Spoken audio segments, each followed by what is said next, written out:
Le Grand Matin Week-end, 6h-10h, Clément Barguin. Samedi 6 juillet, ça y est, c'est parti pour les vacances d'été et on les attend avec impatience. 84% des Français affirment avoir besoin de partir. Alors comment s'annonce la saison? Les touristes sont-ils au rendez-vous? Quelles sont les destinations plébiscitées par les Français?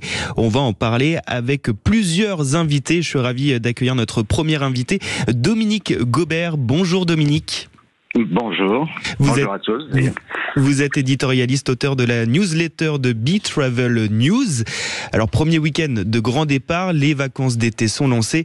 Forcément, c'est un moment très important pour tout le secteur touristique. Bien sûr, non seulement c'est important, mais ça fait même partie des priorités, je dirais, de l'année. Donc, voilà, dites-moi. 84% des Français qui affirment avoir vraiment besoin de partir. Comment ça se profile cet été? C'est quoi un petit peu les premières tendances qu'on peut analyser?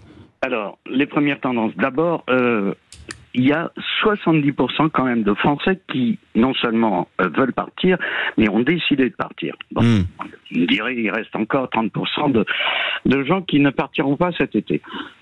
Et ça, bon, qu'est-ce que vous voulez, c'est comme ça. Les grandes tendances, je peux vous donner ce qui s'est passé en juin. Et oui. J'entendais d'ailleurs la partie football avec l'Espagne. Et ben c'est encore l'Espagne qui rafle la mise. Ah, qui rafle la mise, oui. Oui, devant la France, d'ailleurs, parce que là encore une fois, vous me parliez de tendance cette année encore. Les grandes tendances seront la France d'abord, ça c'est clair, et c'est un peu par souci d'économie. Ce que disent les professionnels, c'est qu'en fait, on vend du voyage pour eux non marchand, c'est-à-dire que nos concitoyens partent surtout chez Papy Mamie, chez la tante, chez des amis, plus que vers des destinations marchandes ou des locations, oui. Des hôtels, voilà. Par exemple. Voilà. Ça, c'est vrai que le pouvoir d'achat, c'est encore un des principaux sujets de préoccupation. On en a énormément parlé ces derniers mois. Même là, pour les vacances d'été, c'est une préoccupation majeure pour les Français. Oui, tout à fait. Tout à fait, d'ailleurs, on le voit et les professionnels le voient, c'est vraiment de plus en plus la course, je dirais, aux promos, les petits tarifs, les promos. Les promos de dernière minute, c'est ce qui compte pour eux beaucoup.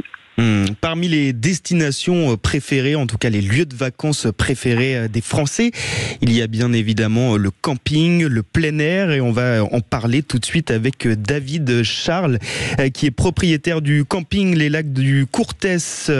C'est dans le Gers, plus précisément à l'Estan, si je ne dis pas de bêtises. Bonjour David. Bonjour, oui, c'est tout à fait cela, dans le Gers, aux portes de l'Anse, dans l'ouest du département du Gers. Alors ça y est, c'est le premier week-end des vacances d'été. Comment ça se passe de votre côté? Ça commence doucement. Doucement Oui, après un printemps, on va pas dire morose, mais très calme, mis à part les week-ends de pompe. Oui. On a eu du monde. Le reste du printemps a été très très calme, et là on commence justement, on ressent, de rebondir sur ce qu'il y a de petit, on ressent vraiment une baisse du pouvoir d'achat importante des gens, de courts séjours en plus quand ils partent. Les semaines ou les quinzaines qui se passaient dans le temps n'existent plus, les gens switchent rapidement, 3-4 jours ici, 3-4 jours là, et voilà quoi. Et comment vous, en tant que gérant d'un camping, vous vous adaptez à ce problème de pouvoir d'achat et du budget qui n'est pas forcément au top pour les vacances? Alors dès le départ, déjà on avait anticipé Oui. Alors David Charles, on vous entend, il y a des petits problèmes de réseau, on vous entend pas très bien. Je vais rebondir avec vous, Dominique Gobert, sur quoi on va jouer, comment on peut s'adapter à cette clientèle qui suit de très près son budget. C'est une excellente question. Si on avait la réponse, ça serait bien facile. Comme vous le dites, c'est une adaptation en permanence, mais je vous avoue que je suis très troublé par cette question parce que je pense que si même nos politiques avaient la réponse, ça serait tellement simple. Bon, j'entendais beaucoup ce matin pour des reportages divers sur les départs en vacances. Je crois que vraiment ils font très attention. Ils font très attention. J'entendais des gens qui sortaient de l'autoroute pour aller faire le plein dans un supermarché parce que et je crois que tout est comme ça. Ouais, bah oui. Tout est comme ça. Regardez même les restaurateurs ou les hôteliers. Ils ont aussi du mal. Et on pensait que, notamment sur Paris, l'arrivée des Jeux Olympiques, tout ça, c'est relativement difficile. Bah oui. L'été s'annonce, c'est vrai, particulier. Il y a les Jeux Olympiques. On a dit qu'on attendait une vague de touristes. Ils vont sans doute finir par arriver, mais en tout cas, on voit que la saison a du mal à démarrer. Il y a encore des centaines de milliers de billets de train, par exemple, qui ne sont pas vendus. C'est très rare à cette époque-là de l'année. Donc forcément, tout ça, c'est des signaux qui sont un petit peu perturbants pour tous les professionnels du tourisme. On va continuer à parler de tous ces sujets, du pouvoir d'achat, des vacances. On va aussi parler de la van life. Partir en van, ça attire de plus en plus de vacanciers. Tout ça, c'est dans un très court instant. À tout de suite. Le grand matin week-end, 6h-10h, Clément Barguin.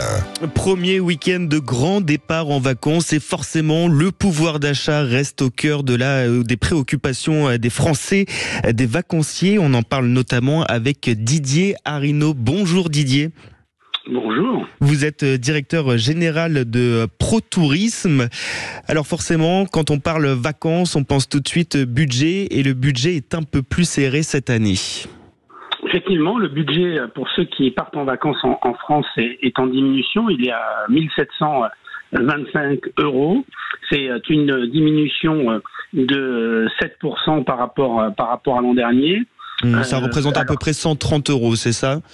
Ça représente 130 € de budget en moins pour ces vacances en moyenne, mais il est plus élevé pour ceux qui partent à l'étranger. Il atteint 3730 €. Donc quand on entend que c'est moins cher à l'étranger, effectivement peut-être que prestation par prestation c'est moins cher, mais ça pousse en tout cas nos concitoyens à dépenser beaucoup plus lorsqu'ils partent dans les destinations étrangères et notamment dans les destinations lointaines. Et ça montre que on peut aussi partir en France avec un budget plus contenu, mais la difficulté pour bon nombre de nos concitoyens, c'est d'arriver à réunir un budget pour les vacances, alors que les charges contraintes, l'inflation les a fortement pénalisés. Et il y a 1,3 million de Français de plus cette année par rapport à l'an dernier qui renoncent à s'offrir un hébergement payant faute de pouvoir d'achat. Oui, c'est ça, c'est quand même énorme. C'est les pistes d'économie que cherchent à faire les vacanciers. Sur quoi on va se restreindre? Quelles peuvent être les conséquences? Alors d'abord, il y a dans ceux qui partent et les clientèles qui partent en vacances cette année, on a l'impression et on a tendance à dire les Français partent en vacances, oui. Mais on a seulement 24 millions de Français qui s'offriront un hébergement payant pour cet été.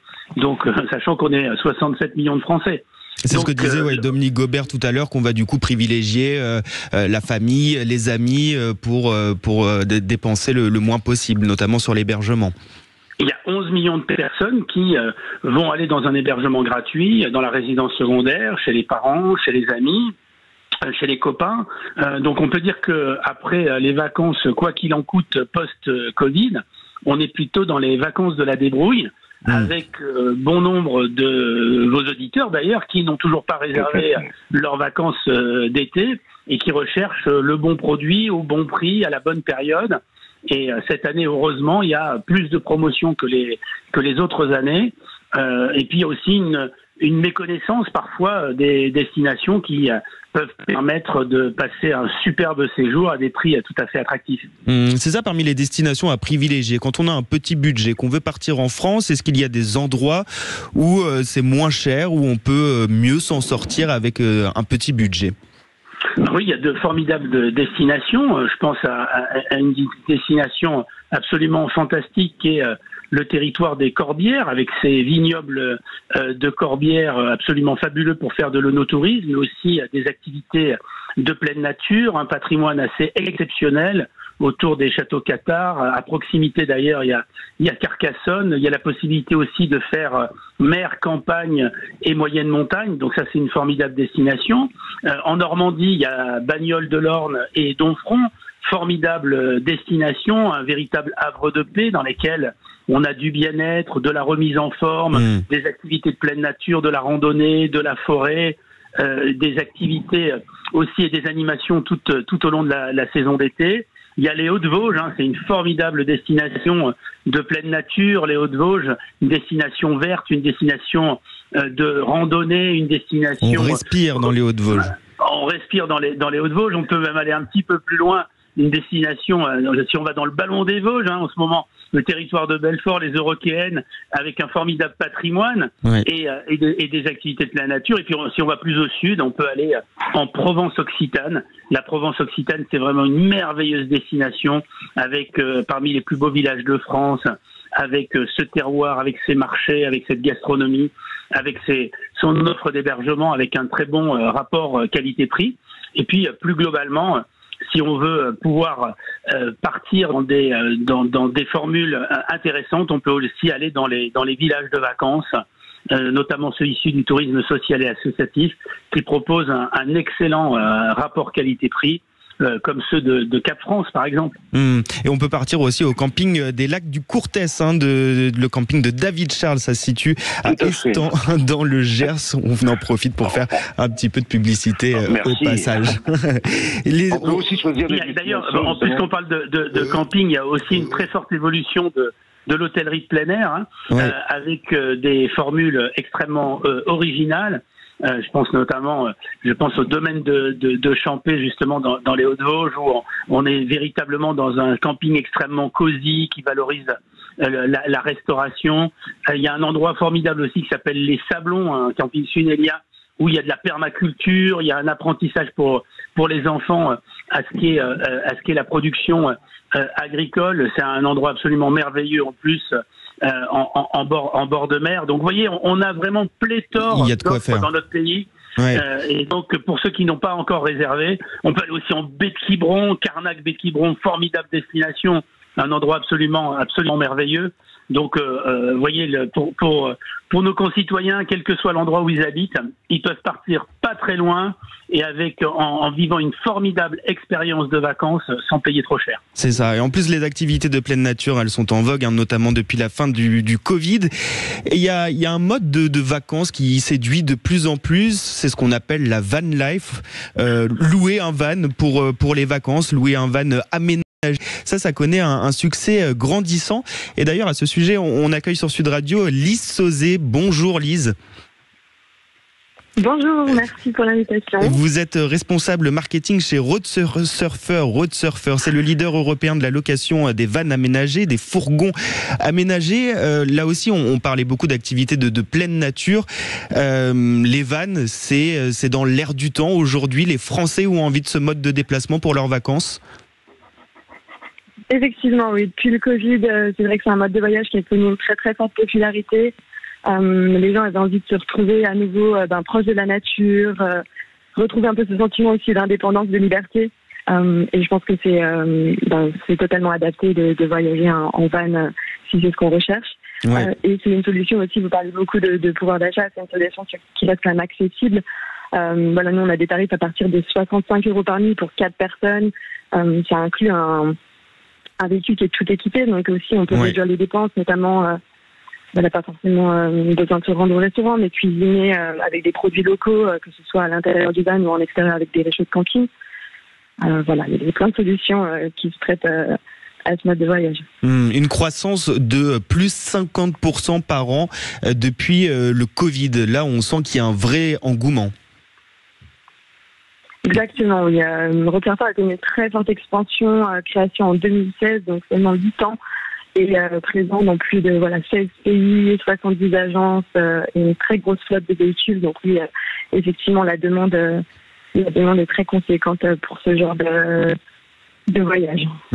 Didier Arinaud, ça aussi, ça fait partie des nouvelles manières de voyager, ou en tout cas de s'adapter à ces problèmes de pouvoir d'achat. C'est vrai que la van life, on en avait peu l'habitude. En France, on voit que ce sont des nouveaux des nouvelles vacances, entre guillemets, qui séduisent de plus en plus. Ça fait partie aussi de la préoccupation des vacanciers.